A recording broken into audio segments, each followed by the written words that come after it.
షౌరు వారు ఒక గొప్ప మిషనరీ అని మనందరికీ తెలిసిన విషయమే.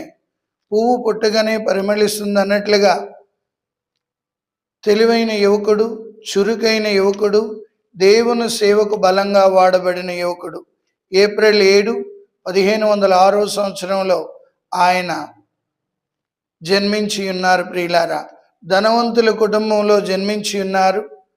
చక్కని తెలివితేటలు ఆయనకు సొంతం. ఆ తరువాత ఆయన ప్యారిస్లో యూనివర్సిటీలో చదువుతున్నప్పుడు పునీత ఇగ్నేషియస్ ఆఫ్ లోయోలా గారు ఆయన్ను చూసినప్పుడల్లా ఒక మాట వాడేవారు: మానవుడు లోకమునంతటినీ సంపాదించి తన ఆత్మను కోల్పోతే లాభం ఏమిటి?